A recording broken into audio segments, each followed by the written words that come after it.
الزمالك بيكسب طلائع الجيش على أرضه 2-1. الهدف الأول بيحرزه أوباما في الدقيقة 43 بعد عرضية ولا أجمل من عبد الله السعيد. الهدف الثاني بيحرزه عبد الله السعيد في الدقيقة 54 من ضربة جزاء. بعد كده طلائع الجيش بيسجل عن طريق أحمد مجدي في الدقيقة 69. حابب أتكلم عن جندي مجهول اسمه عمر جابر. بص كده هنا، عمر جابر بيضغط على المدافع فيخليه يطلع الكرة باستعجال وبطريقة عشوائية. دونجا بيقابل الكرة قبل نص الملعب وبيسلمها لعبد الله السعيد. عبد الله السعيد طبعا بيعمل اسكان قبل ما يستلم الكرة وبيهوش ويديها لعمر جابر. عمر جابر على الطرف بقى في اللحظة دي ايشو تايه مش عارف يروح فين.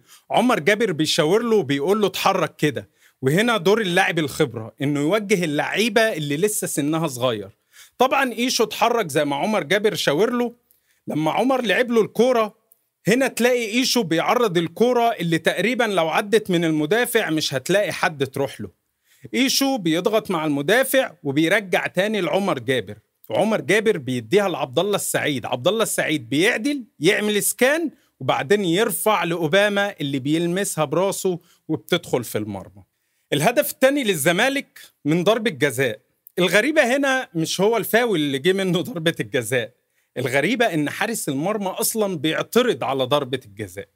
وطبعاً عبد الله السعيد ما يتوصاش في الحتة دي، بيسجل الهدف الثاني من ضربة جزاء يخلي حارس المرمى يروح في حتة وهو يحطها له في الحتة الثانية. الهدف الأول بقى اللي دخل في مرمى الزمالك. أول الهجمة اللي جه منها الهدف، بغض النظر عن إن إيشو نص ملعب محاور، معرفش إيه اللي جابه هنا أصلاً. وزي ما احنا شايفينه كده بيتمشى، الراجل تعبان يا جماعة. مين اللي ضاغط بقى؟ عمر جابر. مش بس كده، عمر جابر جري كمان مع الراجل رقم 11. الكرة اتباصت جوه ال 18. شايفين طبعا هنا ايشو فين؟ ايشو بيتمشى. اللعيبة وقعت والكرة جريت وايشو بيتمشى. عمر جابر جري دخل في القلب وايشو بيتمشى لغاية ما الجون جه وايشو لسه بيتمشى. استأذنكم بقى عشان ألحق أتعشى.